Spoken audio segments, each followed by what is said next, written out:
Tenemos un sistema fraccionado que no tiene suficiente financiamiento y que además ya no está, digamos, acorde con las necesidades epidemiológicas de la población. Más allá de la actual crisis sanitaria y de la lamentables vaivenes institucionales que comentabas, ¿qué reformas estructurales se necesitan para garantizar el derecho a la salud a toda la población? ¿Qué 5 áreas o propuestas de política para transformar el sector tú verías, tú te enfocarías? A ver, mira, yo creo que lo primero que diría es que tenemos que pensar en un sistema que esté enfocado en las personas, ¿no? Ujú. Tenemos que ver cuáles son las necesidades de la persona. No podemos seguir metiendo plata, digamos, a un sistema para tener más de lo mismo. Entonces, Ujú. creo que ese es el primer tema. ¿Qué necesita el ciudadano? Y hacer una mirada del proceso, ¿no es cierto? Ok, yo lo que quiero como meta es que el ciudadano tenga una atención oportuna, es decir, a tiempo, ¿no es cierto? Segura y de calidad, ¿no es cierto? Ujú. Que esta persona vaya a un establecimiento y que ese establecimiento le brinde la atención que necesita. Entonces, voy a empezar al revés de lo que normalmente uno empieza, porque normalmente uno habla de la función rectora, de cómo se financia y luego habla de la prestación. Pero quiero hacer el ejercicio inverso, porque estamos pensando en qué necesita el ciudadano. ¿Ok? Ese ciudadano necesita llegar a un establecimiento de salud cercano y que le resuelva. Y para que eso ocurra de la manera más eficientemente posible, necesitamos pensar en las redes integradas de salud. Ujú. Las redes integradas de salud lo que tienen distinto es que deberían considerar, ¿no es cierto?, todos los recursos públicos y privados disponibles a nivel del territorio para que puedan atender a la persona. Entonces, estamos dejando de lado la ley de categorización donde necesitamos que todos los recursos se enfoquen en un establecimiento de salud para que pueda tener la capacidad resolutiva, a uno donde pueda existir complementariedad. Pero esta red integrada necesita dos cosas. Necesita de un buen soporte, ¿no es cierto? Y necesita de apoyo en la gestión. Entonces, mínimamente esta red, ¿no es cierto? Cada una de las redes tendría que tener buena tecnología de información, ¿no es cierto? Sistemas de información que le permitan tomar decisiones a tiempo, que le permitan tener historia clínica electrónica. Ahora en el presupuesto se ha puesto una línea, digamos, de 150 millones de soles para la telesalud. Hay que aprovecharla. Hay que aprovecharla porque necesitamos que los establecimientos estén conectados, tengan historia clínica electrónica, tengan tableros de mando con información clave. La red integrada tiene que dar resultados en función de la salud de las personas, ¿no es cierto? No tiene que dar resultados en función de sistemas administrativos.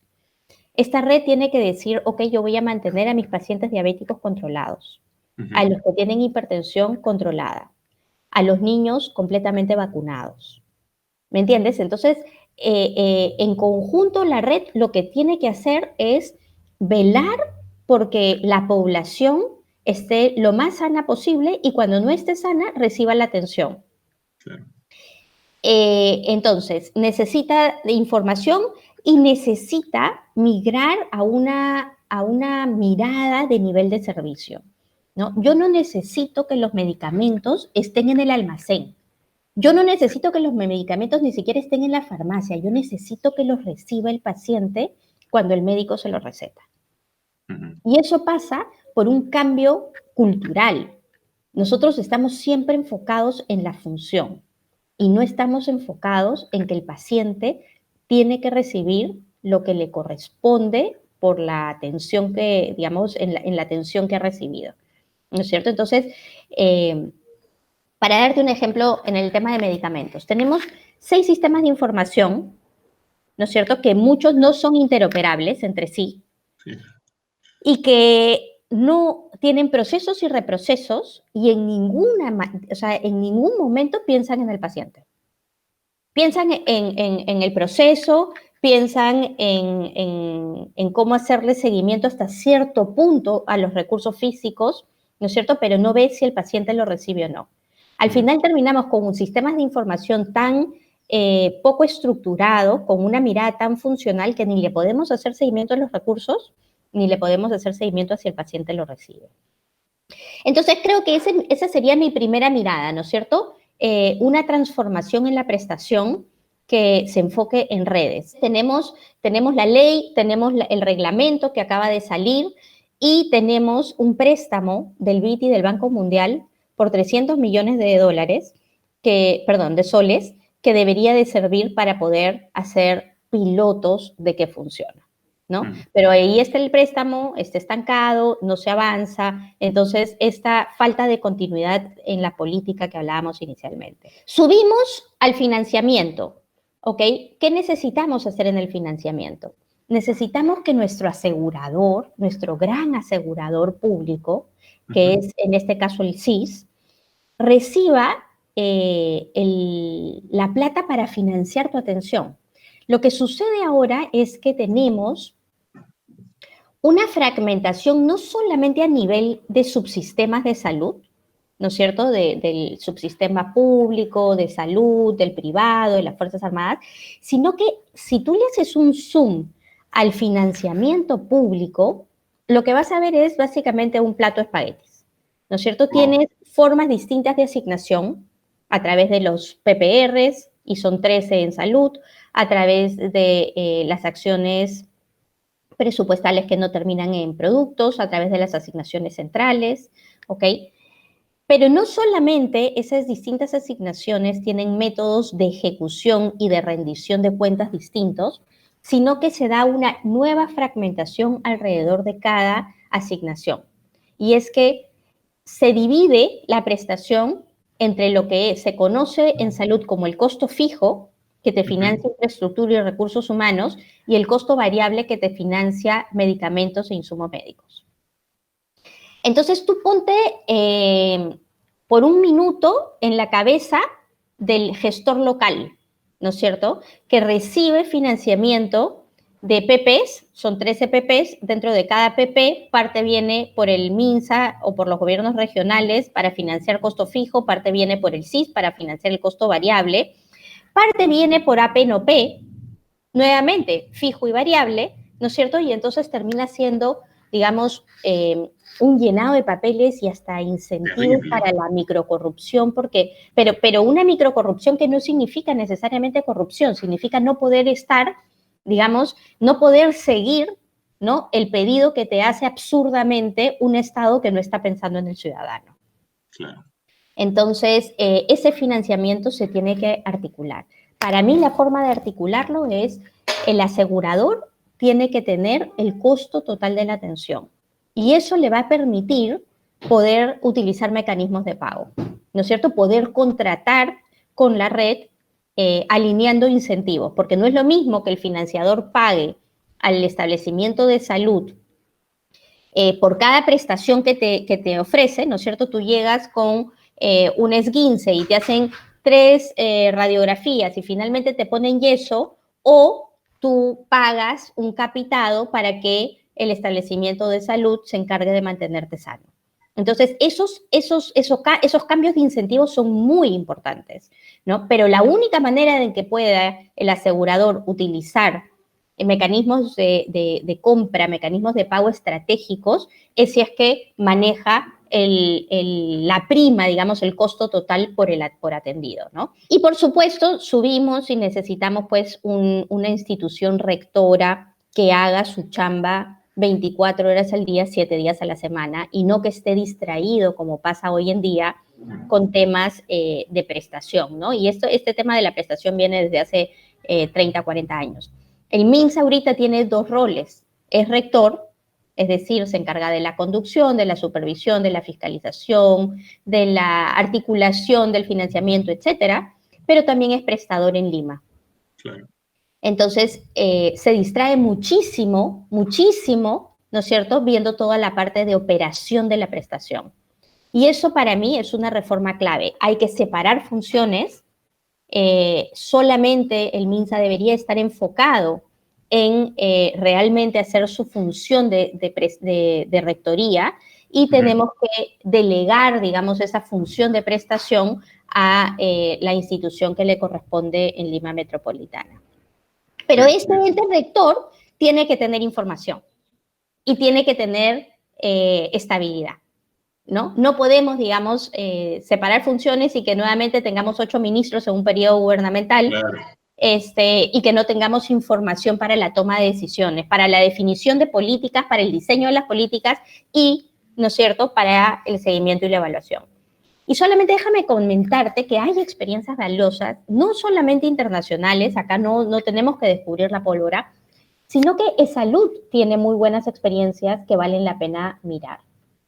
Por ejemplo, en el tema de medicamentos, tiene un operador logístico privado que con una conducción adecuada por parte de salud, porque además ellos son los dueños de la información y los que toman decisiones, se está logrando hacer esa asociación entre la información prestacional que te receta el médico y la logística de qué recibe el paciente, ¿no? Entonces, en eSalud ya saben si es que al paciente que se les recetó 3 medicamentos, recibió los 3, recibió 2 o recibió 1.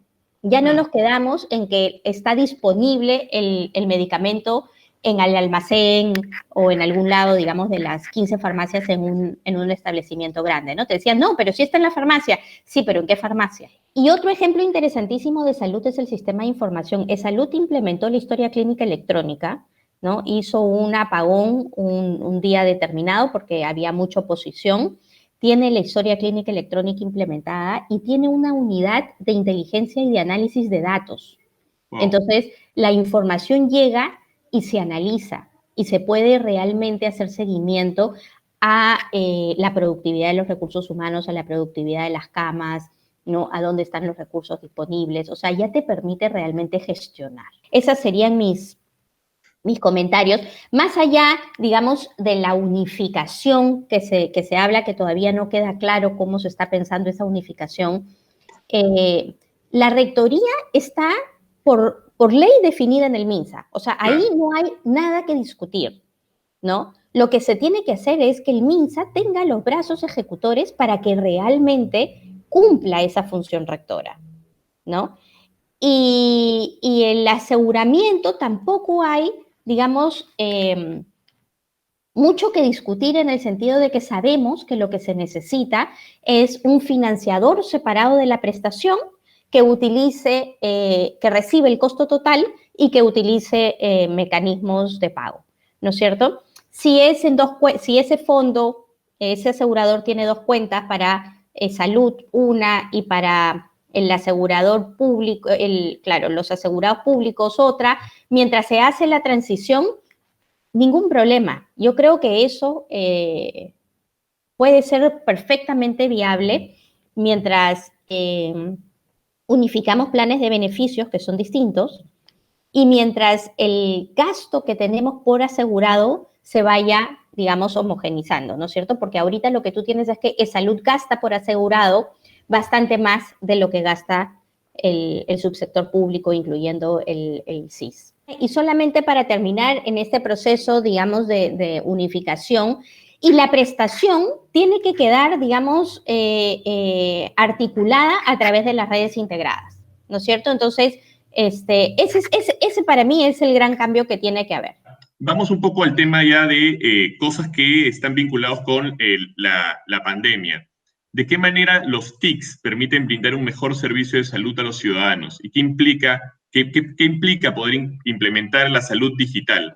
Las TICs te permiten tener información en línea, información continua, información que te permite la toma de decisiones desde lo más, digamos, desde lo más alto, ¿no es cierto?, desde el MINSA hasta lo más bajo que es tu médico. Ese médico que va a tener, digamos, por ejemplo, tu historia clínica electrónica para saber la información de tu salud, para que pueda esa información estar disponible para todos los médicos que te atienden en un establecimiento de salud. Pero es información que también puede estar disponible en tu red para que si tú tienes que irte a atender a un establecimiento que tiene algunas intervenciones que no tiene tu primer nivel, también la tengan y eviten, digamos, los procesos y los reprocesos, ¿no? Porque muchas veces lo que pasa ahora es que tú te haces análisis y te haces pruebas en un establecimiento y cuando llegas al de mayor nivel te las tienes que volver a hacer, siendo, digamos, muy dramático para la persona que tiene que pasar de nuevo por todos esos exámenes, pero además siendo ineficiente porque vuelves a incurrir en costos, ¿no es cierto? Entonces, tener información a través de las tecnologías de información te permiten hacer análisis, evitar reprocesos, hacer una mejor gestión de riesgos, porque si yo ya sé que tú vas a necesitar una cirugía, puedo ir planeando con el establecimiento en mi red para que te atiendan, digamos, de la mejor forma y poder, digamos, asegurar que llegues a tiempo para tener la cirugía en el lugar que corresponde, ¿no? Entonces, permite ganar predictibilidad, permite a los doctores tener información que afinen tu terapia, digamos, es realmente indispensable. Y estas tecnologías de información van a permitir en época de pandemia acercar al médico, al paciente, manteniendo ese distanciamiento social, ¿no? Y yo creo que eso ha sido fundamental, nos ha agarrado, digamos, muy mal parados en términos de cómo empezamos, pero la normativa en este tema ha avanzado muchísimo. Inicialmente tú necesitabas que a ambos lados de la consulta haya un profesional de la salud.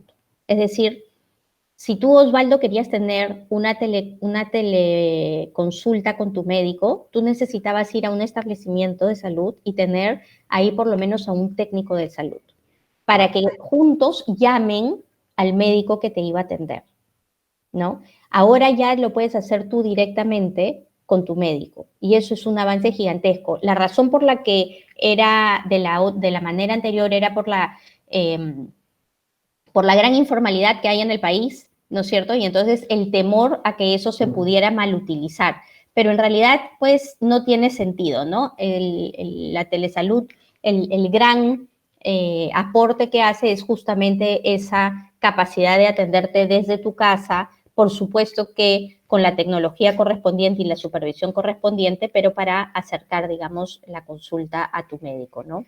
Creo que es importantísimo en estos momentos porque estamos viendo a través de la información del SINADEF no solamente muchísimas muertes a través de, digamos, generadas por el COVID, sino también muertes por enfermedades no transmisibles, ¿no? Claro. Y esto es porque, claro, un sistema de salud que se declaró en alerta roja y que se cerró el primer nivel de atención y los miedos a los contagios, la gente no llegaba a la consulta. Entonces, el diabético, el hipertenso, la persona que necesitaba tratamiento de cáncer, etcétera, tenía mucho menos capacidad de atenderse, ¿no? Claro. Y la teleconsulta puede hacerte esa diferencia para que puedas controlar al paciente que tiene determinadas enfermedades, ¿no? Y acá hay una experiencia muy interesante nuevamente en salud que el médico receta, digamos, puede recetar de manera electrónica ya, y la persona puede acercarse a una farmacia, le llaman farmacia vecina, a una farmacia cerca de su casa a recoger los medicamentos, no tiene que ir a la farmacia del establecimiento de salud. Entonces, es cómo acercas, ¿no? Cómo acercas la salud claro, al ciudadano. Al individuo, claro. Al individuo. Y luego de la pandemia, ¿no? Este tipo de cosas como la telemedicina puede ayudar, sobre todo en un país como el Perú, ¿no? Con una geografía tan compleja, etcétera, etcétera, ¿no? Obviamente hay estadísticas que te muestran, digamos, que más o menos 7 de cada 10 atenciones se podrían hacer a través de la teleconsulta. Obviamente no todo se puede hacer a través de la teleconsulta, pero hay mucho que sí, ¿no? Ahora, para que sea realidad lo que estamos hablando, tiene que haber, obviamente, conectividad, ¿no? Primero tiene que haber decisión política, pero segundo tiene que haber conectividad. Sabemos que ahora la mitad de los establecimientos de salud en áreas rurales no tienen conectividad, eso tiene que ser una realidad. Sabemos que el 75% de los sistemas de información no responden a las necesidades ni del médico ni del paciente. Sabemos que la historia clínica electrónica en estos momentos, 1000 establecimientos la tienen, que es bastante limitado. Y sabemos además, y esto es lo más preocupante para mí, que nuevamente la historia clínica electrónica se está pensando en términos de funciones y no de procesos, ¿no? Claro. Y está muy fraccionada, ¿no? Para que tú seas un establecimiento de salud que se considere que tienes la historia clínica electrónica, tienes que tener 4 módulos implementados, 3 administrativos y 1 de salud. Pero es como, de nuevo, fragmentar la historia clínica, ¿no? Tú tienes DNI y eso es, tienes DNI. No tienes DNI por partes. Claro. ¿No? Tú tienes que tener la historia clínica adecuada y, ¿sabes? Esto no se tiene que descubrir. Hay muchos países ya que lo tienen implementado, y tenemos que ponernos retos ahí grandes para que acompañe, digamos, después de la pandemia, ¿no? Oye, Yanis, yo te agradezco muchísimo por tu tiempo. Creo que ha sido esclarecedor. No solo nos toca ser capaces, digamos, de superar este terrible crisis sanitaria que enfrentamos, sino de ser capaces de mirar hacia adelante y poder transformar el sistema de salud del Perú. Yo creo que los comentarios van a ser muy útiles. No quería dejar de comentar de que la Red de Estudios para el Desarrollo, redes, en conjunto con Videnza, ¿no?, han hecho una serie de productos sobre justamente esto, ¿no? ¿Cuáles son los problemas centrales del sistema de salud? Pero más importante aún, de manera propositiva, cómo reformularlos, ¿no? ¿Qué reformas sacar adelante? Que es un poco lo que Yanis nos ha contado, y yo los invito a que revisen estos documentos que yo creo que son formidables y que espero que puedan ayudar. Muchas gracias, Yanis, nuevamente por tu tiempo. Un placer, Osvaldo. Muchísimas gracias y muchísimas gracias a todos los que nos están escuchando. Muchas gracias, Yanis, por esta fantástica discusión sobre temas centrales de la política de salud en el Perú. Y muchas gracias a todos por seguirnos. Será hasta la próxima.